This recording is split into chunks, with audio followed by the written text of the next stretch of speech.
इस प्रकृति को नमन, आप जो सामने बैठे आप सबको नमन। इस विश्व आदिवासी दिवस की इस पावन पर्व पर आप सबको आयोजन कमेटी की तरफ से, जिले की तरफ से आप सबका तहे दिल से मैं इस जिला मुख्यालय पर हार्दिक जोहार करता हूं। कार्यक्रम के इस पड़ाव में बातें बहुत सारी हो गई, मैं 3 बातों में बात करूंगा। व्यवस्था, शिक्षा, स्वास्थ्य। व्यवस्था के बारे में मैं बता दूं, ये जो पुरखाई व्यवस्था है ये हमारे बाप दादाओं की बनी हुई व्यवस्था है। इसी को देख करके, इसी को मान करके यूएनओ ने विश्व आदिवासी दिवस घोषित किया है। सबसे पहले मैं उन घोषित करने वालों को धन्यवाद आपकी ओर से देना चाहता हूं। हमारे पहनावे, हमारी संस्कृति की वजह से ये दिन मनाने को हमको मिला। यही व्यवस्था में मैं थोड़ा सा आगे जाऊंगा।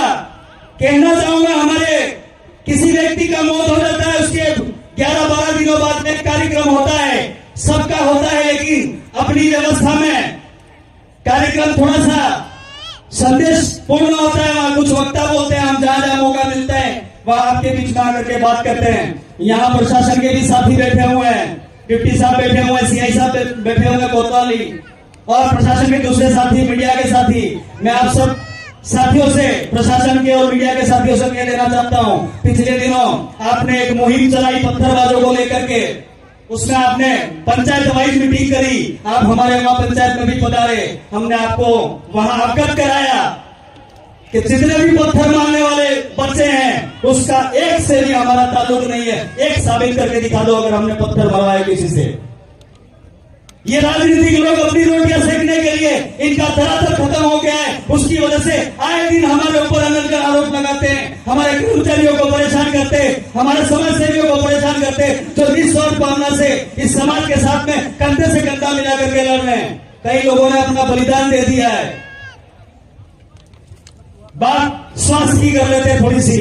यहाँ जितनी मेरी बेटियां, जितने मेरे बेटे बैठे हैं, इनका वजन करवाओगे तो 35-40 किलो वजन है। ये बात कहना इसलिए जरूरी है क्योंकि हम हर जगह जाते हैं, यही बात करते हैं। दिन का एक टेलीफोन हमारे पे आता है कि हमारी बच्ची को ब्लड देना है, इस हॉस्पिटल से पास में ही हॉस्पिटल है, और ये विडंबना है कि उसका पति है, उसको खून नहीं दे पाता है। सोचनीय बिंदु, जरा सोचिएगा कि उसका पति है, उसका जीवन संगिनी क्यों खून नहीं दे पा रहा है, वो उसको बचाने के लिए अपना ब्लड नहीं दे पा रहा है क्योंकि उसका वजन 50 किलो नहीं है। मेडिकल डिपार्टमेंट का तय है कि 50 किलो वजन वाला व्यक्ति खून दे सकता है।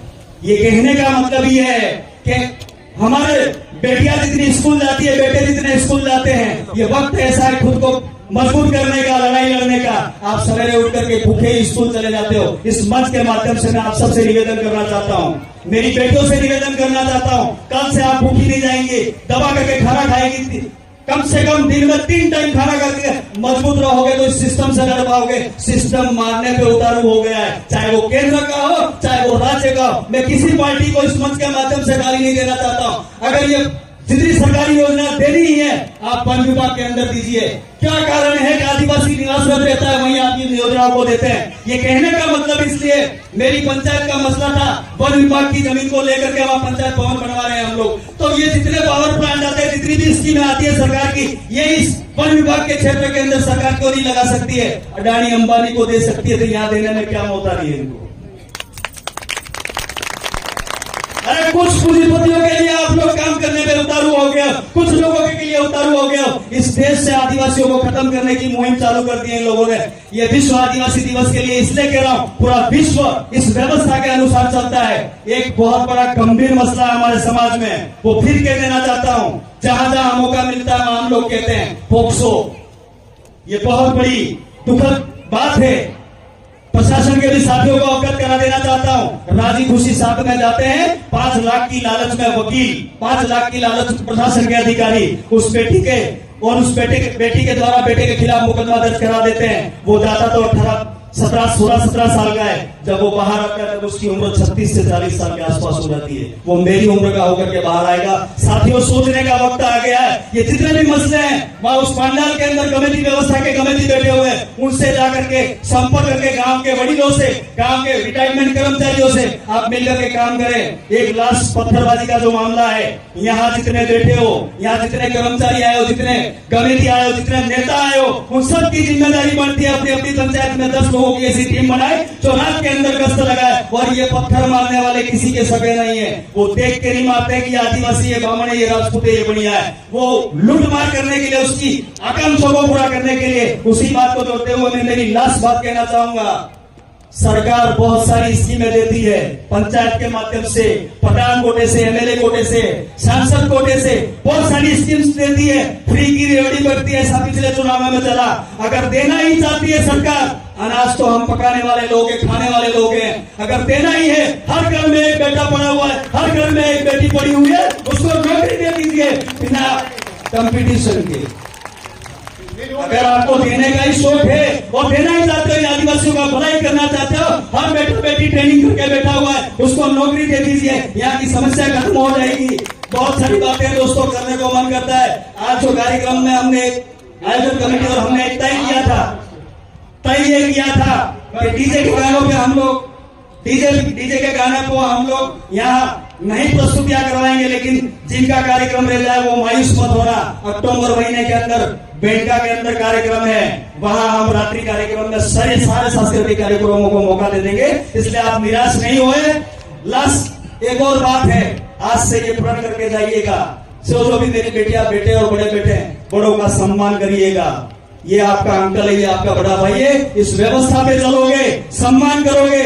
सामूहिक परिवार में रहना है, दादा दादी के साथ रहना है, काका काकी के साथ रहना है, बाबा भाभी के साथ रहना है, उनकी बात को मानना है। और सरकारों को ये अवगत करा देना चाहता हूँ, कारवा धीरे धीरे बढ़ रहा है, दे दीजिए जो देना चाहते हो।